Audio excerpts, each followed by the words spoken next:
Selamat datang di channel ini, rekan-rekan. Video kali ini kita membahas terkait dengan honorer lulusan SD dan honorer kategori 2 terkait dengan rencana pengangkatan mereka menjadi P3K. Informasi selengkapnya ditonton secara lengkap video ini.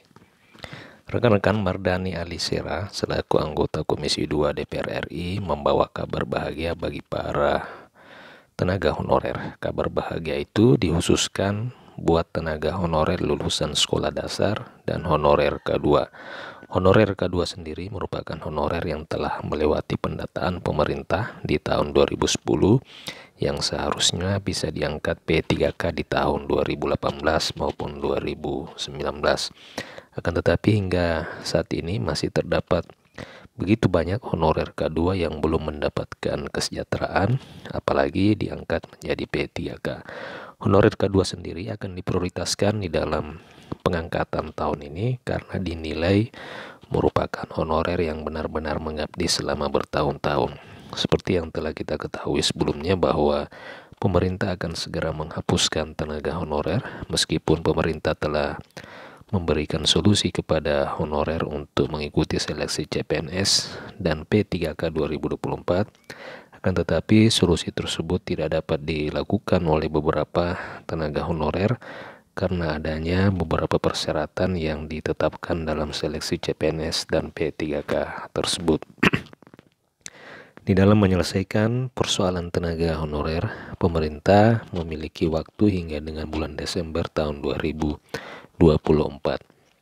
Tenggat waktu di dalam penataan tenaga honorer telah diatur di dalam Pasal 66 Undang-Undang ASN Nomor 20 Tahun 2023. Mardani Ali terus memperjuangkan nasib honorer, terutama honorer K2, dikarenakan pemerintah telah memberikan solusi pasti kepada seluruh tenaga honorer. Nah, rekan-rekan sekalian, honorer K2 ini memang menjadi perhatian khusus bagi pemerintah.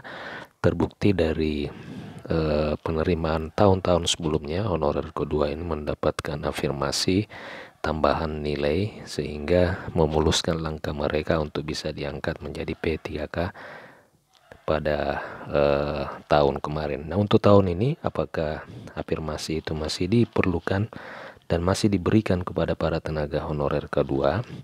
Mardani Ali menyebutkan bahwa regulasi sampai dengan saat ini regulasi di dalam penataan tenaga honorer itu belum ditetapkan. Untuk regulasi khusus itu nanti akan mengacu kepada peraturan pemerintah tentang manajemen ASN. Peraturan pemerintah tentang manajemen ASN ini menjadi dasar bagi Kementerian Pendayagunaan Aparatur Negara untuk mengeluarkan regulasi khusus terkait dengan mekanisme, rincian, serta tahapan-tahapan yang harus dilalui oleh para tenaga honorer agar bisa diangkat menjadi P3K.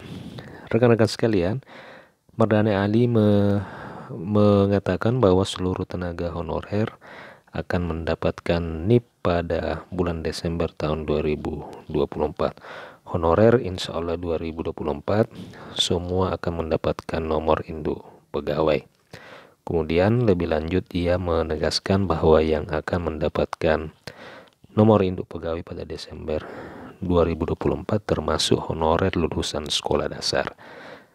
Pendidikan sekolah dasar dibolehkan, khusus untuk honorer K2 akan diprioritaskan.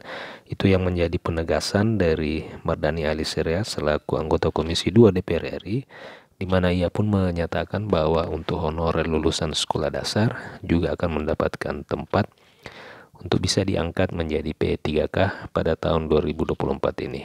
Untuk honorer K2 tentu ini menjadi prioritas utama sesuai dengan rilis yang baru-baru dirilis oleh Kementerian Pendayagunaan Aparatur Negara, bahwa untuk tiga prioritas utama di dalam pengangkatan honorer, yang pertama adalah honorer K2.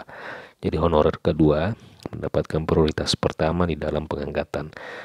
Biasanya untuk prioritas pertama ini biasanya nanti akan disiapkan kebijakan afirmasi 100% nilai, ya, 100% nilai SKD diberikan secara cuma-cuma kepada para tenaga honorer K2. Nah, untuk tahun ini tentu kebijakan afirmasi kita masih menunggu dari regulasi aturan teknis atau juknis penerimaan dan seleksi CSN pada tahun 2024 ini. Nah, rekan-rekan sekalian, setelah prioritas utama honorer kedua, prioritas kedua yang akan diprioritaskan adalah para tenaga honorer yang telah terdata di dalam database BKN. Kemudian tenaga honorer yang aktif bekerja di instansi pemerintah minimal 3 tahun berturut-turut. Sementara itu rekan-rekan sekalian, pemerintah juga sudah berjanji akan segera menuntaskan persoalan tenaga honorer yang sudah di depan mata. Di sisi lain, memang banyak jumlah tenaga honorer yang harus diangkat menjadi ASN. Kemudian ternyata pemerintah masih kekurangan formasi untuk menampung setidaknya sekitar 800.000 formasi.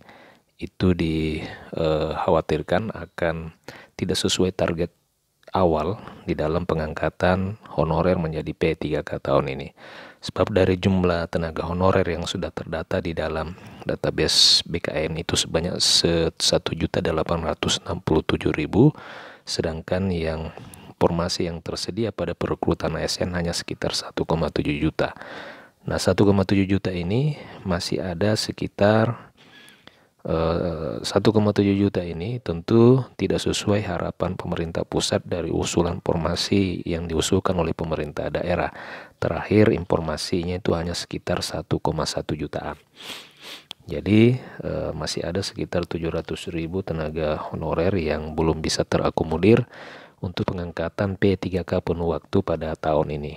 Akan tetapi jangan khawatir rekan-rekan sekalian, oleh karena memang Kemenpan sudah menegaskan bahwa seluruh honorer kedua, honorer termasuk honorer yang telah terdata di dalam database BKN, insya Allah akan mendapatkan jalan keluar dan solusi pengangkatan, apakah itu diangkat menjadi P3K penuh waktu maupun P3K paruh waktu.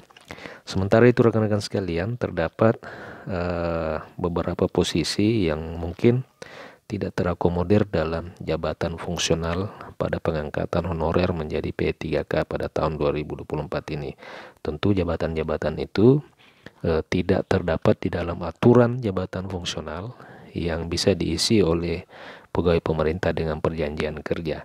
Di antara jabatan itu adalah posisi security, pengemudi atau driver, kemudian penjaga pintu air, pengamanan dalam, kemudian penagih pajak, kemudian pramu-tamu, penjaga terminal, satuan pengamanan, dan cleaning service. Nah, posisi ini bukan berarti honorer yang menduduki jabatan di posisi ini tidak bisa diangkat menjadi P3K, akan tetapi memang posisi ini tidak termasuk di dalam kategori honorer yang masuk ke dalam database BKN yang dilakukan pada akhir tahun 2022 yang lalu. Solusinya nanti jika memang ada rekan-rekan yang menduduki jabatan sebagai cleaning service, maka rekan-rekan bisa melamar atau mencari formasi jabatan yang relevan dengan tugas rekan-rekan sekalian selagi masih memenuhi kualifikasi pendidikan. Demikian rekan-rekan informasi kali ini. Jika ada pertanyaan dan tanggapan, silakan tuliskan di kolom komentar. Terima kasih, sampai jumpa di video berikutnya.